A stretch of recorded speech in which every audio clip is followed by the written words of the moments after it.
তো আজকে দেখো ক্লাস 5 ইংলিশের ডাফ অ্যান্ড ডার্টি যে বইটা রয়েছে তুলসী প্রকাশনী এর 193 পেজের যে এক্সারসাইজগুলো রয়েছে সেগুলো নিয়ে আজকে আলোচনা হবে। তো আজকে দেখো সেকেন্ড সামেটিভ ইভ্যালুয়েশন এবং আজকে দেখো কোন school Krishnanagar government girls high school.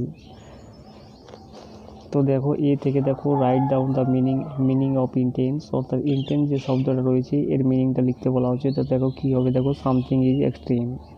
এখন দ্বিতীয় নাম্বারে দেখো write down the antonym of everything, অর্থাৎ এভরিথিং এর এখানে অপোজিট লিখতে বলা হচ্ছে, তাহলে কী হবে নাথিং। এরপরে সি একটা দেখো why did all the princess not see their target, অর্থাৎ সমস্ত যে রাজকুমাররা তারা কেন তাদের টার্গেটটাকে দেখতে পেয়েছিল না। তো আমরা উত্তরটা এইভাবে লিখবো, দেখো the princess not show there target because they were not concentrating on the task given to them, অর্থাৎ তাদের যে টাস্কটা সেটা তারা কনসেন্ট্রেটিং করেছিলেন না, অর্থাৎ মনোযোগ দিয়েছিলেন না যেটা তাদেরকে দেওয়া হয়েছিল। এরপরে আনসিনটা দেখো, এর দাগে দেখো অ্যান্সার দ্য ফলোয়িং কোয়েশ্চেন, নিচের প্রশ্নগুলির উত্তরে লিখতে বলা হচ্ছে। 1 নাম্বার দেখো how was Dev Shakti kingdom, অর্থাৎ দেব শক্তির কিংডমটা কেমন ছিল। দেখো তো কি এখানে দেওয়া রয়েছে, দেখো ভাস্ট অ্যান্ড প্রসপারাস কিংডম। তো উত্তরটা আমরা এইভাবে লিখবো, দেখো Dev Shakti kingdom was a vast and prosperous kingdom, অর্থাৎ বিশাল বড় এবং উন্নতিশীল কিন্তু কিংডমটা ছিল, রাজ্যটা ছিল। এরপরে বিয়েরগুলো দেখো কমপ্লিট দ্য ফলোয়িং সেন্টেন্সটাকে কমপ্লিট করতে বলা হচ্ছে। দ্য প্রিন্স ওয়াজ, অর্থাৎ ওই রাজকুমারটা কেমন ছিল, তো এখানে দেওয়া আছে দেখো এই ব্রেভ অ্যান্ড লার্নেড ছিল, অর্থাৎ সাহসী এবং শিক্ষিত ছিল। তো কী লিখবে, দেখো ব্রেভ অ্যান্ড লার্নেড।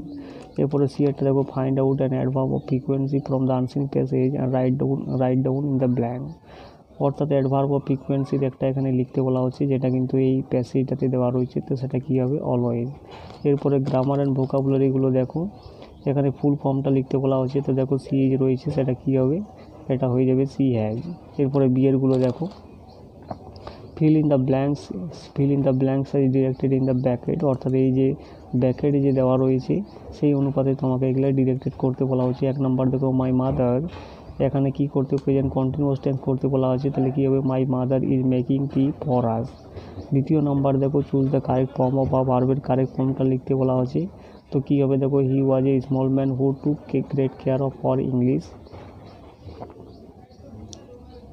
তো এটা দেখো পাস্ট টেন্সে রয়েছে, তার জন্য এটা হয়ে যাবে টুক। এরপরে 3 নাম্বার দেখো হি ইজ অ্যান অনারেবলের আগে সবসময় কি বসে অ্যান বসে। এবং 4 নাম্বার দেখো at first some water is boiled in a pot and some tea leaves are added in it, এখানে লিঙ্কার বসাতে বলা হচ্ছে, তো এখানে বসবে অ্যান্ড। এরপরে দেখো এখানে দেওয়া রয়েছে, দেখো identify the subject and predicate from the sentence আর রাইট দেম। সাবজেক্ট প্রেডিকেটগুলোকে এখানে আইডেন্টিফাই করতে বলা হচ্ছে। দ্য ক্রোকোডাইলটা হয়ে যাবে এখানে সাবজেক্ট, আর গট ইম্পর্টেন্ট এটা হয়ে যাবে প্রেডিকেট। এরপরে ডিএরগুলো দেখো circle the adjective in the following sentence, অর্থাৎ অ্যাডজেক্টিভটাকে এখানে সার্কেল করতে বলা হচ্ছে। তো অ্যাডজেক্টিভটা কী হবে, দেখো অ্যাডজেক্টিভটা হয়ে যাবে এখানে কিন্তু কোয়াইট।